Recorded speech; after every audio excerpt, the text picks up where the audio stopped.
वंदन करते हुए एक रूपावतारी चर्चा चक्रवर्ती भीष्म प्रतिज्ञाधारी अखंड बाल ब्रह्मचारी आचार्य सम्राट पूज्य श्री जयवंत जी महाराज साहब के चरणों में कोटि कोटि वंदन करते हुए उन्हीं के 11वें पटेधर आचार्य सम्राट पूज्य श्री सुखचंद्र जी महाराज साहब के चरणों में कोटि कोटि वंदन। जय गणेशाधिपति व्याख्यान वाचस्पति उग्र बीमारी वचन सिद्ध साधक 11वें पटेधर आचार्य प्रभु जी महाराज साहब मेरा नितांता के आया मम श्री कलुधारक परम पूज्य गुरुदेव डॉक्टर श्री पदमचंद्र जी महाराज साहब के चरणों में कोटि कोटि वंदन करते हुए सभी गुरु भगवतों के चरणों में वंदन करते गुरुदेव श्री की आज्ञा से आत्मबंधु अनंत अनंत ज्ञानी तीर्थंकर प्रभु महादेव स्वामी जिन्होंने संसार के भव्य प्राणियों को जिनवाणी के माध्यम से बोध दिया। आत्मबंधु मनुष्य का जन्म मनुष्य का पालन माता की गोद में होता है, लेकिन हर एक व्यक्ति का विकास जो होता है वो गुरु के चरणों में होता है। चाहे वो आध्यात्मिक गुरु हो जो आध्यात्मिक शिक्षा देते हुए उसको धर्म से जोड़ते हैं, या चाहे व्यवहारिक गुरु हो जो एकेडमिक एजुकेशन देते हुए व्यक्ति को आजीविका का स्रोत कैसे प्राप्त करे, अपने करियर को कैसे डेवलप करे, ये सारी शिक्षाएं देते हैं। तो हर क्षेत्र में गुरु का बहुत महत्व है। जिस तरह से पत्थर को प्रतिमा का रूप देने वाले को कलाकार कहते हैं। क्या कहते हैं? कलाकार। फूलों को एक साथ जोड़ करके गुलदस्ते के रूप में डालने वाले को मालाकार कहते हैं। ठीक उसी प्रकार मानव में मानवता का गुण जागृत करने वाले को गुरु कहते हैं। आत्मबंधु संसार के अंदर चाहे कितने भी तत्व हो, लेकिन सबसे महत्वपूर्ण तत्व होता है गुरु तत्व, क्योंकि एक तरफ देव तत्व है और दूसरी तरफ धर्म तत्व है और बीच में गुरु तत्व है। देव तत्व और धर्म तत्व को जोड़ने की जो कड़ी है वो है गुरु तत्व। हम सब यहाँ पर बैठे हैं तो वहां पर भी धरती के अंदर में क्या है? गुरुत्वाकर्षण है, ग्रेविटेशन फोर्स है, और उसी गुरुत्वाकर्षण के कारण से हम यहाँ पर बैठे हैं। नहीं तो क्या होता? आकाश में तैरते ही रहते। एक जो ग्राउंडेड फीलिंग होनी चाहिए, जो धरती के साथ जो टच होना चाहिए, वो नहीं हो पाता। आज गुरु तत्व है, इसीलिए वो भारीपन है, वो खिंचाव है, वो अट्रैक्शन है, इसीलिए हम सब क्या है यहाँ पर बैठे। आत्मबंधु गुरु तत्व जीवन के अंदर बहुत महत्वपूर्ण इसीलिए क्योंकि व्यक्ति के भीतर जो आत्मा में जो चेतना है, उस चेतना को जागृत करने वाले गुरु, आत्मा को चैतन्य गुण की ओर आगे बढ़ाने वाले गुरु होते हैं। तो ठीक उसी प्रकार पिछले 2 दिनों में हमने देव पद, देव तत्व, अरिहंत और सिद्ध के बारे में सुना, समझा और अपने भीतर से उन गुणों को प्रकट करने का ध्यान साधना के माध्यम से प्रयास किया।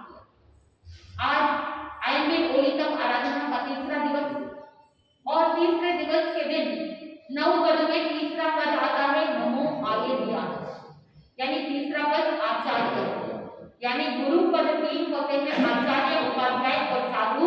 उनमें से सबसे प्रथम पद कौन सा? आचार्य। आचार्य शब्द जब हम सुनते हैं तो इसका मतलब क्या? आचार्य प्लस आर्य। आर्य का अर्थ होता है श्रेष्ठ, सबसे उत्तम।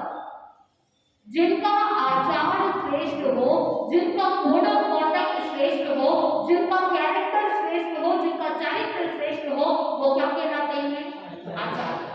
आत्मबंधु अनेक स्थानों पर उल्लेख मिलता है, खाना सूत्र के अंदर भी अनेक जगहों पर उल्लेख मिलता है। एक होते हैं आर्य और दूसरे होते हैं अनार्य। तो यहाँ पर एक चौभंगी बताई जाती है, जिसमें सबसे पहली चौभंगी आती है आर्य आर्य, यानी जो जाति से भी श्रेष्ठ है और गुण से भी श्रेष्ठ है। उदाहरण के लिए बताया गया अभय कुमार, जो जाति से भी श्रेष्ठ है और गुणों से भी क्या है? श्रेष्ठ है। जो साधु संत होते हैं, जो मिजाज होते हैं, जो महापुरुष होते हैं, जो उत्कृष्ट आचार्य भगवंत होते हैं, वो सब कौन सी श्रेणी में आते हैं? आर्य आर्य, यानी जिनकी जाति भी श्रेष्ठ है और गुण से भी श्रेष्ठ है। दूसरे प्रकार की चौभंगी में दूसरे प्रकार के आते हैं आर्य अनार्य, यानी जो जाति से तो श्रेष्ठ है, बहुत अच्छे कुल खानदान में जन्मे हैं, लेकिन गुण से श्रेष्ठ नहीं है। श्रेणिक थे, राजा श्रेणिक की दादी। जब भी ऐसा प्रसंग आता कि मुनिराज को भिक्षा देनी है, मुनिराज को गोचरी पहनाना है, तो उस समय श्रेणिक राजा की दादी को भले कितने भी प्रयास कर लो, लेकिन वो क्या करती? मना करती। एक बार हुआ ऐसा, भगवान महावीर स्वामी के दर्शन वंदन के लिए राजा श्रेणिक गए। जैसे ही राजा श्रेणिक उस दिन गए वंदन करने के लिए, मन में चिंतन चला, हमेशा मैं भगवान महावीर स्वामी के जो प्रमुख साधु है उनको मैं वंदन करता। मैं आपसे पूछना चाहूंगी कि भगवान महावीर स्वामी के टोटल साधु कितने? 14,000। आत्मबंधुओं, 14,000 साधु हैं, उनमें से सिर्फ प्रमुख साधुओं को वंदन करते हैं। उस दिन चिंतन हुआ, राजा श्रेणिक विचार करने लगे, क्यों ना मैं भगवान महावीर स्वामी के जितने भी साधु हैं उन सबको क्या करूं? विधियुक्त वंदन करूं। 14,000 into 3 कितने? 42,000 है ना? 42,000 बार वंदना करना। अगर आपको 3 बार विधियुक्त वंदन करने के लिए कहे तो क्या विधियुक्त वंदन करेंगे? कोई झुक करके कर रहा है, कोई बैठे बैठे कर रहा है, कोई खड़े खड़े कर रहा है, कोई अपनी अपनी स्टाइल में कर रहा है। लेकिन वहां पर राजा श्रेणिक ने चिंतन किया, मुझे आज भगवान महावीर स्वामी के जितने भी साधु है उनको भावपूर्वक वंदन करना चालू किया। जैसे जैसे वंदन करना प्रारंभ किया, कहते हैं कि वहां पर गौतम स्वामी ये सारा दृश्य देख रहे थे। भगवान महावीर स्वामी को पूछा कि भंते, अगर राजा श्रेणिक अभी गान करे तो कहां जाएंगे? भगवान महावीर स्वामी ने कहा कि अभी गान करेंगे तो 7वीं नरक में जाएंगे। वंदन करना प्रारंभ किया और जैसे जैसे वंदन करते गए, निस्वार्थ भाव से और उत्कृष्ट भावना के साथ वंदन करना प्रारंभ किया। जैसे जैसे वंदन करते गए, गौतम गणधर पूछते गए, भगवान अभी गान करें तो कहां जाएंगे? तो उस समय भगवान महावीर स्वामी कहते हैं कि अभी गान करें तो 6ठी नरक। वंदन करते गए और 7वीं नरक से 6ठी नरक, 6ठी नरक से 5वीं नरक, 5वीं नरक से 4थी नरक। ऐसे करते करते जैसे जैसे वंदन करते गए, 60,000 साधुओं को वंदन कर लिया। अब 50% तो हो गया, लेकिन शरीर थक रहा था। वज्र ऋषभ नाराज सनन जिनका, शरीर इतना स्वस्थ हृष्ट पुष्ट, वंदन करते गए, लेकिन 50% वंदना कंप्लीट हुई, शरीर थकने लगा, बैठ गए। उस समय भगवान महावीर स्वामी ने इंस्पायर किया, प्रेरणा दी, उठो राजा श्रेणिक, उठो राजन और वंदना करो। अगर आपको कोई मोटिवेट करे तो आप क्या करोगे? और काम करेंगे। भले ही शरीर में कितनी भी थकान हो, लेकिन अगर आपको किसी ने प्रेरणा दे दी, अगर आपको किसी ने प्रोत्साहन दे दिया, तो आप फिर से काम करने लग जाते हैं। क्योंकि ज्ञानी जन कहते हैं, मन के हारे हार है, मन के जीते जी। राजा श्रेणिक का सिर्फ तन थका था, शरीर थका, और जैसे ही भगवान महावीर स्वामी ने कहा तो पुनः उठ करके वंदन करने लगे। वंदन करते करते पुनः थके, पुनः बैठ गए, लेकिन भगवान महावीर स्वामी की वो प्रेरणास्पद बातें और उनकी बातों को सुन करके बार बार उठ करके वंदन करते गए। अब शरीर भी थक गया, मन भी थक गया, बैठ गए। गौतम गणधर ने पूछा कि भगवान अभी अगर राजा श्रेणिक काल करें तो कौन सी गति में जाए, कौन सी नरक? भगवान महावीर स्वामी ने कहा कि अभी अगर काल करें तो पहली नरक। चिंतन कीजिए आत्मबंधुओं कि 7वीं नरक से लेकर के पहली नरक तक पहुंच गए, यानी 6 नरक का आयुष्य क्या कर दिया? डाल दिया। किससे? सिर्फ भावपूर्वक उत्कृष्टता के साथ वंदन करने से। आत्मबंधु, जैसे ही ये बात राजा श्रेणिक के कानों में पड़ती है तो पुनः उठ करके खड़े हो जाते हैं और भगवान से पूछते हैं कि भगवान अगर आपकी आज्ञा हो तो क्या मैं पुनः वंदन कर सकता हूँ? उस समय भगवान ने कहा, अब वो बात नहीं रही। पहले तुमने जो कुछ भी वंदन किया उस समय तुमने कोई फल की अपेक्षा से नहीं किया, और उस समय तुम्हारे मन में वो उत्कृष्ट रसायन था, उत्कृष्ट भावना थी, इसलिए नरक का आयुष्य क्या हो गया? टल गया। अब आप मुझे बताइए कि कौन नरक में जाना चाहेगा? यहाँ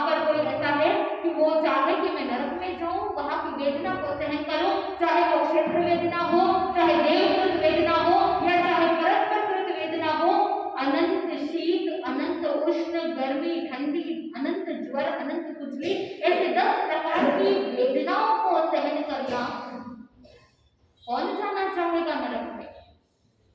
संसार के अंदर कोई भी जीव नरक में नहीं जाना चाहता, हर एक जीव सुख चाहता है। राजा श्रेणिक ने भी पूछ लिया भगवान से कि भगवान कोई एक ऐसा उपाय बता दो कि मेरा नरक का आयुष्य क्या हो सके, टल सके। ऐसे भगवान ने 4 उपाय बताए। भगवान को पता था कि जो आयुष्य बांधा है उसे टाल नहीं सकते, लेकिन राजा श्रेणी का बार बार आग्रह, तो इसलिए भगवान ने सोचा कि क्यों ना मैं इसे शिक्षा दे दूं, इनको समझाने के लिए 4 उपाय बताए। उन 4 उपाय में से एक उपाय था, राजा श्रेणी की जो दादी है उस दादी से मुनिराज को सुपुत्रदान दिला देवे तो नरक का आयुष्य टल जाए। राजा श्रेणी ने सोचा कि ये तो बहुत सिंपल सी बात है, आखिर मेरी दादी से ही तो क्या करना है, दान दिलाना है। जैसे ही एक बार महल के अंदर मुनिराज पधारने वाले थे और राजा श्रेणी ने अपनी दादी से कहा कि दादी आप आज मुनिराज को क्या करो, सुपुत्रदान दो। आत्मबंधु, जिसके भीतर से गुण आर्य नहीं है, अनार्य जैसे गुण हो, अनार्य जैसे लक्षण हो, तो वो कभी मुनिराज को सुपुत्रदान देने की भावना नहीं रख सकता।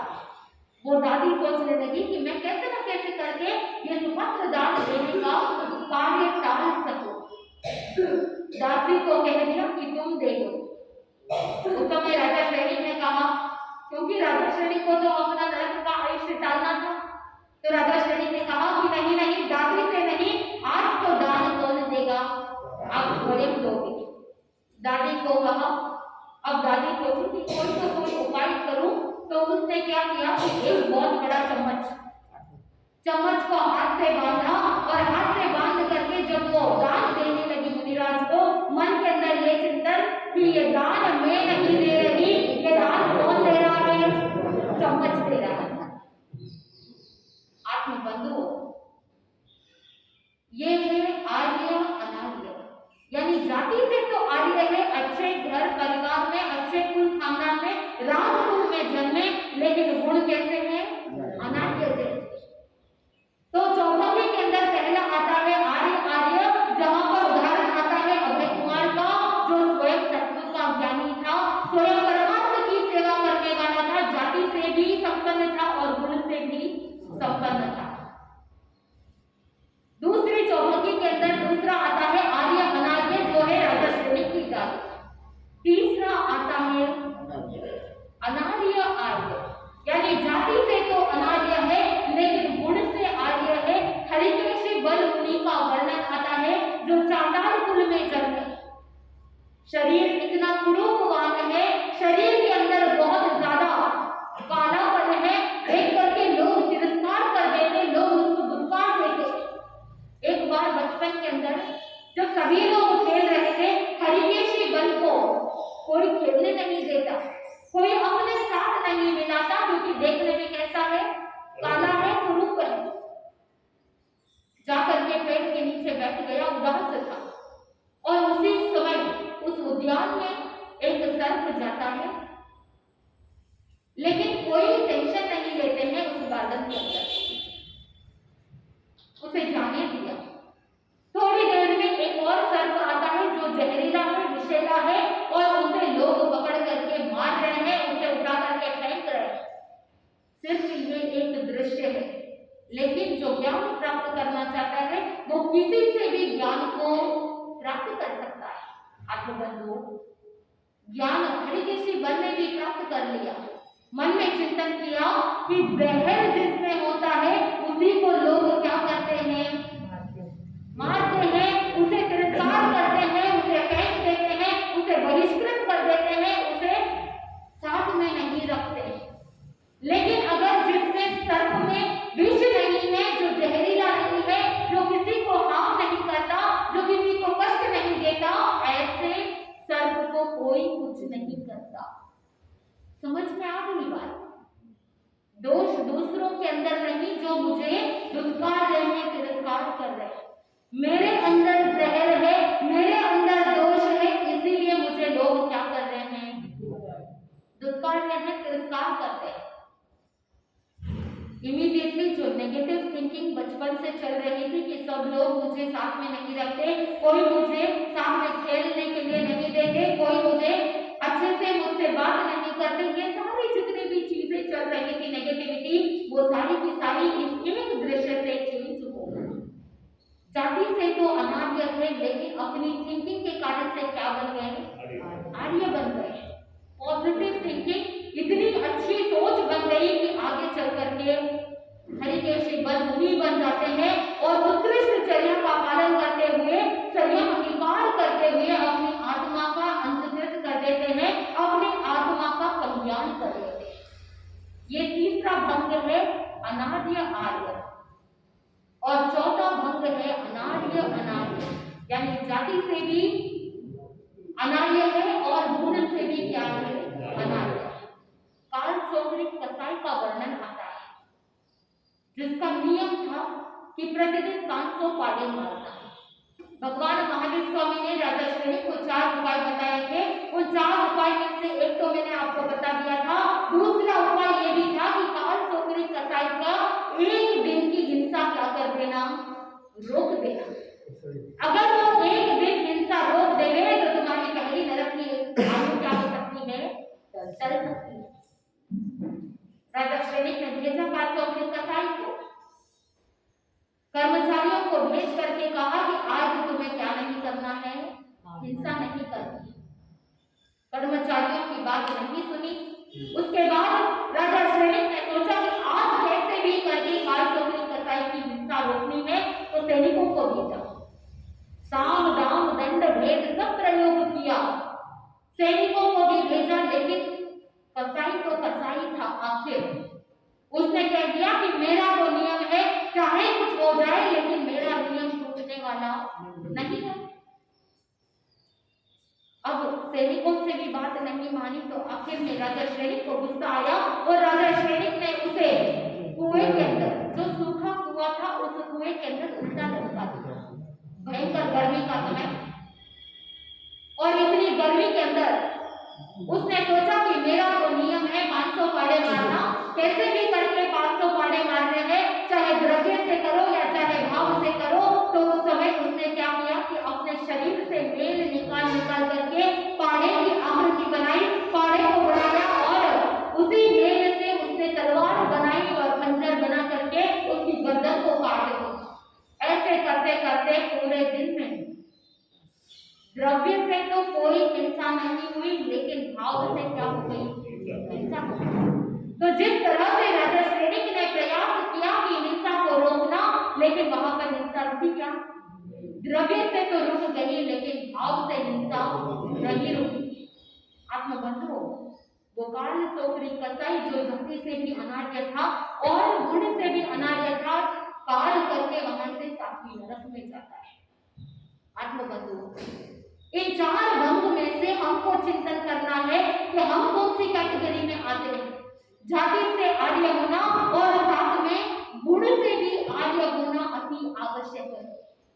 अपने गुणों को पॉजिटिव रखना है, अपने चर्या अपना स्वभाव ऐसा रखना है कि जहां पर साधक उत्तरोत्तर आगे बढ़ते हैं। 300 से अधिक वर्ष पूर्व आचार्य सम्राट पूज्य श्री जयमल जी महाराज साहब को एकमात्र प्रवचन सुना और एकमात्र प्रवचन सुन करके अपनी आत्मा को संयम की ओर ले जाने वाले, एक प्रवचन सुन करके भीष्म प्रतिज्ञा को ग्रहण करने वाले। आखिर में ऐसा कौन सा प्रवचन सुना जिसकी वजह से भीतर से गुणों का प्रकटीकरण हो गया? जन्म से जाति से तो आर्य थे और गुणों को भी प्रकट करने के लिए वो तत्पर बनने वाले। विवाह हुआ और उस जमाने के अंदर शादी होने के बाद मुखलावा होता था, लेकिन अभी तक जयमल जी का मुखलावा नहीं हुआ था। 6 महीने हो गए थे, विवाह हो गया और मुखलावे के लिए बुलाया जा रहा था। और वहां पर पिताजी ने सोचा, मोहनदास जी ने सोचा कि मुखलावे के लिए जाए। उस जमाने के अंदर जब मेहमान नवाजी होती थी तो महीने महीने भर के लिए ससुराल में रहते। आज के जमाने में एक दिन से ज्यादा रहने लगे तो सोचने लग जाते हैं कि जो मेहमान आए हैं, जो अतिथि आए हैं, कब वापस जाएंगे। काम बढ़ जाता है। और अगर श्रावक जी घर पे एक दो गेस्ट को लेके आ जाए, फ्रेंड्स को लेके आ जाए, तो पत्नी रौद्र रूप धारण कर लेती है कि आपको पहले इन्फॉर्म करना चाहिए था, खाना बनाना पड़ेगा, काम करना पड़ेगा, आज काम वाली गाय आई नहीं है, सारा काम हाथ से करना पड़ेगा, वो कंप्लेन बॉक्स चालू हो जाए। उस जमाने के अंदर अतिथि देवो भव, अतिथि को देवता के समान मानते थे और अतिथि की सेवा की जाती थी। तो पिताजी ने सोचा कि अगर जयमल चला गया तो महीने भर तक नहीं आएगा, तो बिजनेस के अंदर जो शॉपिंग करनी चाहिए, जो परचेजिंग करनी चाहिए, उसके लिए बड़े भाई रिडमल को कहा। लेकिन बड़े भाई रिडमल जी ने सोचा क्यों ना मैं जयमल जी को ही भेज दूं कि वो अपनी खुद की भी शॉपिंग कर लेगा, उनको जो कुछ भी सामान चाहिए वो भी खरीद लेंगे और साथ में दुकान के लिए, शॉप के लिए जो भी चीजें चाहिए वो क्या कर लेंगे, दोनों का एक साथ हो जाए। आत्मबंधु जयमल जी अपने मित्रों के साथ गए मेड़ता, और जैसे ही मेड़ता पहुंचे तो देखो बाजार बंद है। उस जमाने में दो कारण से ही बाजार बंद होता है, या तो अगर किसी की मृत्यु हो जाए तो बाजार बंद रहता, या अगर गांव के अंदर, नगर के अंदर कोई मुनिराज होते तो बाजार बंद होता। कब तक? जब तक प्रवचन चलता। और आज के जमाने में प्रवचन की जगह प्रवचन चलता ही रहेगा और दुकान जाने वाले दुकान जाते रहेंगे, मन में ये सोचते रहेंगे कि प्रवचन के टाइम में अगर मैं प्रवचन में चला गया और अगर शॉप पे नहीं गया तो शायद एक दो ग्राहक क्या हो सकते हैं, चले जा सकते हैं, छूट सकते हैं। मुझे अपने कस्टमर्स को नहीं छोड़ना है, इसलिए आप प्रायोरिटी किसको देंगे? अरे बोल तो दीजिए, आप अपने दुकान को प्रायोरिटी देंगे, आप महत्व किसको दे रहे हैं? अपने बिजनेस को दे रहे हैं। मन में अगर ये चिंतन होता कि गुरु महाराज पधारे हैं नगर के अंदर, प्रवचन के समय में अगर प्रवचन सुन लेता, जिनवाणी श्रवण करने से भीतर से पुण्यवाणी जागृत होती। अगर पुण्य प्रबल होगा तो आप जो प्रवचन के टाइम में एक दो कस्टमर की बात कर रहे हैं, हो सकता है कि प्रवचन के बाद जब आप शॉप पे जाओ आपकी पुण्यवाणी इतनी अधिक बढ़ जाए कि आप जो कोटा उधर कंप्लीट करने वाले थे उससे पहले ही सारा कोटा क्या हो जाएगा, कंप्लीट हो सकता है। ये पॉजिटिव सोच अगर आप रखते तो पुण्यवाणी बढ़ जाती और आपकी आत्मा का कल्याण हो जाता। इधर जयमल जी और सभी मित्र विचार करने लगे कि ऐसे क्या बात हो गई, बाजार बंद क्यों है। उस समय चिंतन किया और सभी लोग एक ही दिशा में जा रहे थे। एक व्यक्ति को रोका कि भाई तुम कहाँ जा रहे हो, आज बाजार बंद क्यों है। उस समय उस व्यक्ति ने कहा कि आज हमारे नगर में आचार्य श्री बुद्धर जी महाराज साहब पधारे हैं, आज कार्तिकी पूर्णिमा है, चातुर्मासी है और चातुर्मासी का प्रवचन सुनने के लिए सभी लोग क्या कर रहे हैं, जा रहे हैं। आप भी अगर मुनिराज का प्रवचन सुनना चाहते हैं तो चलिए मैं आपको रास्ता बता दूं। सभी मित्रों ने सोचा कि यहाँ खड़े खड़े क्या करें, हम भी क्या करते हैं, प्रवचन सुनने के लिए जाते हैं। अगर आप होते तो क्या करते? सोचा कि अगर बाजार बंद है, महावीर जयंती आने वाली है, आप उस दिन प्रतिष्ठान को बंद रखेंगे, मंगल रखेंगे, तो उस समय आप क्या करोगे, धर्म आराधना करोगे, भगवान महावीर स्वामी को याद करेंगे, मन के अंदर ये चिंतन रखेंगे कि भगवान महावीर स्वामी ने निर्वाण को प्राप्त किया, उनका आज जन्म हुआ है और उन्हीं के शासन के हम क्या है, अनुयायी है, हम भगवान महावीर स्वामी के भक्त है, तो भक्ति करना हमारा क्या है, कर्तव्य है। क्या दिन भर आप भगवान महावीर स्वामी के जन्म को महोत्सव के रूप में मनाने के साथ साथ अपनी आत्मा की आराधना करते, या मन में ये सोचते कि आज तो गवर्नमेंट हॉलिडे है, आज नेशनल हॉलिडे है, आज प्रतिष्ठान बंद रहेंगे, तो क्यों ना हम कहीं घूमने चले जाए, हॉलिडे है, वेकेशन है, क्या करेंगे। आत्मबंधुओं, बहुत ऐसे पुण्यवान जीव विरले होते हैं जो अपनी आत्मा को धर्म आराधना में लगा देते हैं। मित्रों ने कहा और जयमल जी ने भी सोचा कि चलिए आचार्य श्री बुद्धर जी महाराज का प्रवचन सुनने के लिए चलते हैं, तो जिनवाणी के शब्द सुनेंगे तो आत्मा का कल्याण हो जाएगा। प्रवचन के लिए गए, धर्म सभा लगी हुई थी, प्रवचन चल रहा था। जयमल जी पहली बार धर्म सभा में प्रवेश करते हैं। धर्म सभा में प्रवेश करते हैं तो किन किन नियमों का पालन करना चाहिए, 5 अभिगम का जो पालन होना चाहिए उसके बारे में जानकारी नहीं, लेकिन राज्यसभा में आने जाने का ज्ञान, राज्यसभा में किस तरह के शिष्टाचार का पालन किया जाता है ये भी पता था। इसीलिए जैसे ही धर्म सभा में प्रवेश करते हैं जोर से कह देते हैं खम्मा बनी अंदाजा। जैसे ही ये शब्द सुने आचार्य श्री बुदर जी महाराज साहब चालू व्याख्यान के अंदर अनायास उस व्यक्ति को, उस युवक को देखते हैं, चेहरे पर वो तेज, आंखों में वो तेज, ऐसा व्यक्तित्व, अनायास हाथ ऊपर उठा और आचार्य श्री बुदर जी महाराज साहब कहने लगे दया पालो। जयमल जी सोचने लगे आज तक जितनी बार भी मैंने बड़ों से आशीर्वाद लिया है तो कोई कहते जीते रहो, कोई कहते खुश रहो, लेकिन आज ये नया आशीर्वाद मिला है दया पालो। चिंतन चालू हो गया आखिर इसका अर्थ क्या है। आचार्य श्री बुदर जी महाराज साहब ब्रह्मचर्यशील का महत्व समझा रहे थे प्रवचन के अंदर। सेठ सुदर्शन की कथा चल रही थी। आचार्य श्री बुदर जी महाराज साहब फरमा रहे थे कि एक नगर के अंदर सेठ सुदर्शन जो धर्म आराधना करते हुए श्रवणोपासक थे, 12 व्रतों के आराधक थे।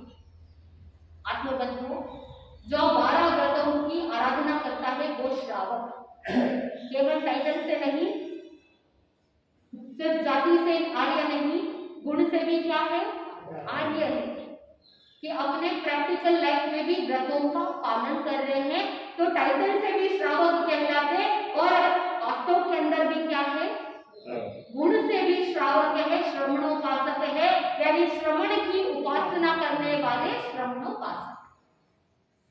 सेठ सुदर्शन के एक मित्र थे कपिल, दोनों के बीच में बहुत घनिष्ठ मित्रता थी और सेठ सुदर्शन से तत्व का ज्ञान कपिल सीख रहे थे। ऐसा व्यक्तित्व सेठ सुदर्शन का कि दिन भर उनके साथ समय व्यतीत करने के पश्चात जब कपिल घर आता था तो अपनी पत्नी कपिला के सामने सेठ सुदर्शन की बहुत प्रशंसा करते कि साक्षात इंद्र के समान रूपवान, सौंदर्यवान और गुण भी इतने अधिक कि जो तत्व का ज्ञान प्राप्त करने वाले, जो परमार्थ की सेवा करने वाले ऐसे ज्ञानी पुरुष सेठ सुदर्शन जैसा मैंने कभी नहीं देखा। जैसे जैसे प्रशंसा कपिला ने सुनी, मन रहा नहीं गया, सोचा कि मेरा पति कह रहा है कि कपिल कह रहा है सेठ सुदर्शन बहुत रूपवान है, सौंदर्यवान है, तो मुझे एक बार क्या करना है देखना। गुणों के बारे में तो सोचा नहीं, बस रूप तक अटक करके रहे। और एक बार जब राजमहल की ओर प्रस्थान कर रहे थे उस समय कपिला ने झरोखों में से सेठ सुदर्शन को देखा। जैसे ही सेठ सुदर्शन को देखा तो विश्वास हो गया, मेरा पति कपिल जो कह रहा था कि सेठ सुदर्शन बहुत रूपवान है, सौंदर्यवान है, उनके चेहरे की कांति लावण्य बहुत अधिक है, शरीर की सुंदरता से मोहित हो गई, मुग्ध हो गई। अब विचार करने लगी कि कभी ऐसा मौका मिले कि सेठ सुदर्शन को मैं अपनी जाल में फंसा लूं। अब जाल बुनना प्रारंभ किया। जैसे ही जाल बुनती गई, एक बार संयोग ऐसा हुआ कि कपिल राज्य के कुछ कार्य से 2 दिन के लिए बाहर जा रहा था। कपिला ने देखा मौका कि अब पतिदेव घर में नहीं है, तो कैसे भी करके सेठ सुदर्शन को धोखे से क्या करूं मैं हवेली में लेकर गया। इधर वो कपिला सेठ सुदर्शन के पास जाती है और जोर जोर से चिल्ला करके कहती है, अरे कौन है सेठ सुदर्शन, कहां पर रह गया है? वो आराम से यहाँ पर बैठा है और मेरा पति मृत्युशैया पर लेटा हुआ तड़प रहा है, बार बार सेठ सुदर्शन, सेठ सुदर्शन, सेठ सुदर्शन चिल्ला रहा है, कोई तो बाहर आओ। सेठ सुदर्शन बाहर आते हैं, पूछते हैं कि क्या बात है। वो कपिला कहती है कि मेरा पति मृत्युशैया पर तड़प रहा है, आपको याद कर रहा है, चलिए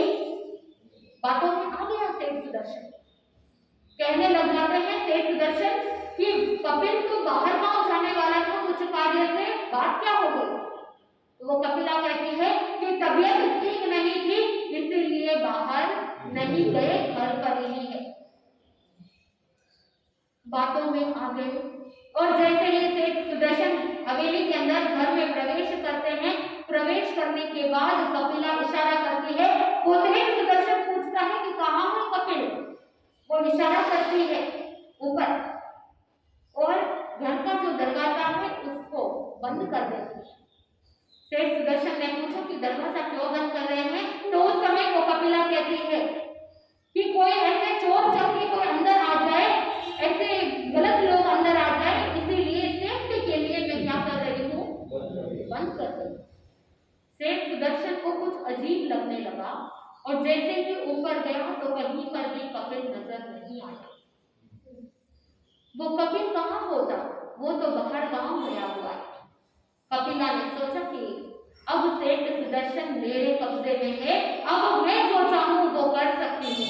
सेठ सुदर्शन से काम की याचना करने लगी और कहने लगी कि सेठ आप मेरी बात मान लीजिए, मेरी जो काम वासना है उसकी क्या कर दो, पूर्ति कर दो।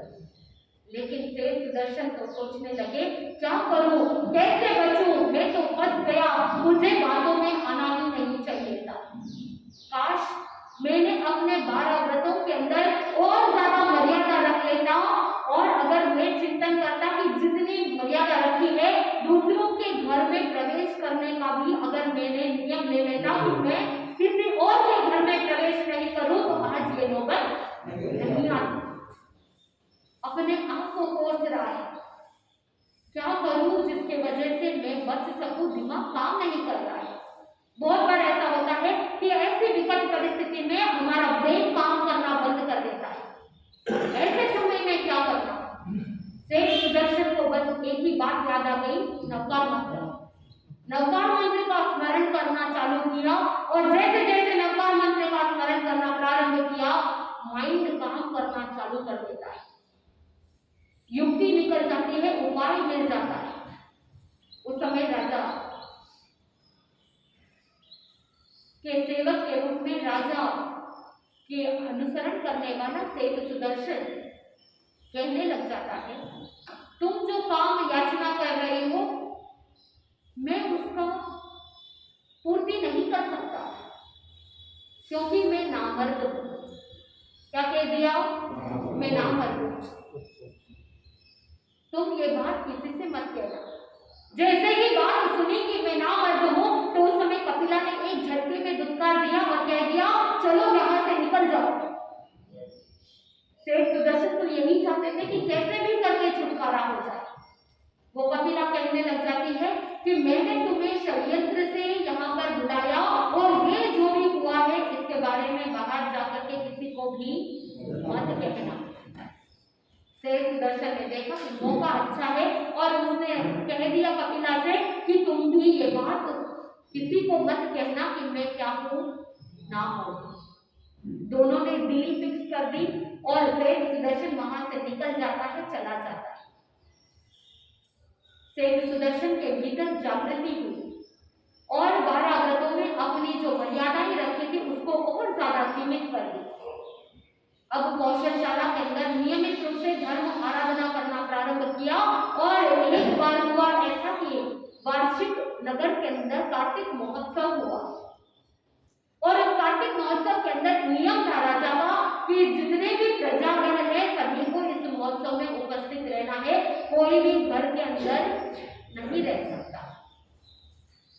राजा कार्तिक महोत्सव में व्यस्त, शोभा यात्रा निकल रही है, सभी लोग कार्तिक महोत्सव के लिए जा रहे हैं। इधर सेठ सुदर्शन ने राजा से आज्ञा मांगी कि मुझे कौशलशाला में धर्म आराधना करनी है, आपकी आज्ञा हो तो मैं कौशलशाला में धर्म आराधना करूं। राजा ने देखा कि सेठ धर्मिष्ठ है, धर्म आराधना करने वाले हैं, इसलिए उनको आज्ञा दी। इधर कार्तिक महोत्सव में सेठ सुदर्शन की पत्नी मनोरमा रथ के अंदर आरूढ़ होकर के चल रही है और उसके 4 इंद्र के समान रूपवान पुत्र चारों 4 घोड़े पर सवार होकर के मां के गिर्द गिर्द चल रहे हैं। इधर अभया रानी भी रथ के अंदर और कपिला दासी रानी के साथ रही। कपिला की दृष्टि तो काम युक्त थी, तो हर जगह पर किसी न किसी अच्छे व्यक्ति को ढूंढ रही है। ज्ञानी जन कहते हैं कि जिसके भीतर काम वासनाएं रहती है वो हर जगह पर क्या करता है, वही ढूंढता रहता है। जैसी दृष्टि वैसी सृष्टि। वो कपिला भी देखने लगी और जैसे कि नजर उन 4 युवकों पर टिकी, अभया रानी को पूछा कि ये 4 युवक कौन है, इतने रूपवान, इतने सौंदर्यवान कौन है। उस समय अभया रानी कहती है कि ये जो 4 इंद्र के समान पुत्र है, ये तो राजा के बहुत करीबी सेठ सुदर्शन के पुत्र है, और इन चारों के बीच में जो रथ में चल रही है, ये उनकी पत्नी मनोरमा है। कपिला को विश्वास नहीं हुआ, सोचने लगी 2 बातें एक साथ नहीं हो सकती। सेठ सुदर्शन ने तो कहा था कि मैं नामर्द हूं, या तो ये पुत्र सेठ सुदर्शन के नहीं, ये शायद मनोरमा उल्टा, कुछ तो गड़बड़ है। उस समय अभया रानी से सारी बात पूछी कि कौन है। उसने कंफर्म किया कि ये चारों पुत्र किसके हैं, सेठ सुदर्शन के हैं, और मनोरमा जो है वो पतिव्रता नारी है, सेठ सुदर्शन के ही पुत्र है। कंफर्म कर लिया। इधर अभया रानी को जिज्ञासा हुई कि कपिला इतना कुछ क्यों पूछ रही है, आखिर बात क्या है। बार बार पूछने पर कपिला ने सारी बात बताई कि कैसे सेठ सुदर्शन को षड्यंत्र से हवेली में बुलाया, कैसे काम याचना की, लेकिन सेठ सुदर्शन तो भाग गया। उस समय अभया रानी कहती है, सेठ सुदर्शन को पिघलाने का काम कोई नहीं कर सकता। किसी के अंदर, तुम्हारे अंदर सामर्थ्य नहीं कि सेठ सुदर्शन को पिघला सके। कोई नहीं पिघल सकता है उसे। वो पिघल जाए और अपने आप को, अपनी मर्यादाओं को छोड़ दे, ऐसा हो ही नहीं सकता। तो कपिला कहती है कि मुझसे नहीं होता है तो क्या आपसे भी नहीं होता है। देखिए, अगर किसी का ईगो हर्ट होता है तो वहां पर फिर अनर्थ ही होता है। अब कपिला ने क्या किया, मेरा इंसल्ट हो रहा है, मेरा अपमान हो रहा है, तो मैं रानी को क्यों छोड़ूं। इन्होंने मेरे ईगो को हर्ट किया तो मैं भी इनके ईगो को क्या करूं, चोट पहुंचा, अहंकार को चोट पहुंची। वो कपिला कहने लग जाती है अभया रानी को, ठीक है कोई बात नहीं, मुझसे नहीं हुआ तो क्या आपसे भी नहीं होगा। उस समय वो अभया रानी कहती है, तूने रानी को ललकारा, 1 वर्ष का समय दे दो, अगले कार्तिक महोत्सव के अंदर अंदर मैं क्या करूंगी, सेठ सुदर्शन को अपने वश में कर दूंगी। दे दिया 1 वर्ष का टाइम। अगला कार्तिक महोत्सव आया और कार्तिक महोत्सव में ठीक पहले के जैसे ही सेठ सुदर्शन कहां पर मिलेंगे, शाला में धर्म आराधना कर रहे हैं। इधर बाकी सब लोग नगर के अंदर कार्तिक महोत्सव में तल्लीन, राजा भी कार्तिक महोत्सव में डूबे हुए हैं, तल्लीन है। कौन कहां क्या कर रहा है कोई पता नहीं। अभया रानी ने चक्कर आने का नाटक किया, मन के अंदर विचार, और साथ में अभया रानी को पूछा गया कि क्या बात है। उस समय वो अभया रानी बहाना देती है, शायद कामदेव मुझसे रुष्ट हो गए हैं, मुझे अपने इष्ट देव की क्या करनी है, आराधना करनी है, इसीलिए राजन आप मुझे आज्ञा दीजिए, मुझे क्या करना है, महल में जाना है। और क्योंकि मेरी परिस्थिति नहीं है कि मैं देवालय में चित्रालय में जाकर के देव की आराधना करूं, इसलिए उसने सैनिकों को आज्ञा दे दी कि क्या करो, महल में ही लेकर के आ जाओ। राजा के सामने ये सारा ढोंग रचा, ये सारा मायाचार का सेवन किया। सैनिकों को पहले से ही समझा करके रखा था कि जब भी मैं इस तरह से कहूं तो पोषकशाला से क्या करना, जो ध्यानस्थ सेठ सुदर्शन कहते हैं, ध्यान के अंदर तल्लीन सेठ सुदर्शन को एज इट इज उठा करके लेकर के आ जाना। राजा को लगा कि कामदेव को लेकर के आ रहे हैं, लेकिन अंदर कौन था, सेठ सुदर्शन। जैसे ही महलों के अंदर लाया गया, ध्यान को सेठ सुदर्शन ने जब चितारा तो देखा कि वो कौशलशाला में नहीं, वो राजमहल के अंदर है और सामने कौन? अभया रानी। शरीर की ऐसे इंगित चेष्टाएं कर रही है, काम की याचना कर रही है। सेठ सुदर्शन देखे, विचार कर रहे हैं, आसमान से गिरे, बोल तो दीजिए, आसमान से गिरे खजूर पेड़ पे अटके। पहले कपिला, अब रानी। काश मैंने संयम अंगीकार कर लिया होता। मैं संसार के अंदर रचा बचा नहीं रहता, संसार के अंदर नहीं रहता तो आज ये परीक्षा नहीं होती, आज ये नौबत नहीं आती। मन में बड़ा पश्चाताप हो रहा है, काश मैंने थोड़ा सा पुरुषार्थ कर लिया होता। सेठ सुदर्शन विचार करने लगे, चिंतन कर रहे हैं, रानी को समझाने की कोशिश कर रहे हैं। रानी, आप जो याचना कर रहे हैं वो संभव नहीं है, क्योंकि संसार के अंदर 5 प्रकार की माताएं होती है। इन 5 प्रकार की माताओं के साथ कोई भी विषय का सेवन नहीं किया जाता। सबसे पहली माता है राजा की रानी। राजा की जो रानी होती है वो तो माता के समान होती है, वो प्रजा की पालिका होती है, इसलिए उसके साथ कोई भी काम वासना का सेवन नहीं किया जाता। दूसरी माता होती है गुरु की पत्नी। जो गुरु होते हैं, गुरु की जो पत्नी होती है वो भी माता के समान है, इसलिए उनके साथ भी विषय का सेवन नहीं किया जाता। तीसरी माता है मित्र की पत्नी, उसके साथ भी वो भी माता के समान है। और चौथी जो है वो कौन है? चौथी जन्म देने वाली माता। और पांचवी है यानी चल कहते हैं जो सास है, सास भी माता के समान है।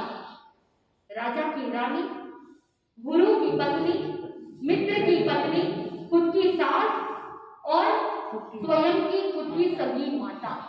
ये संसार के अंदर 5 प्रकार की माता होती है।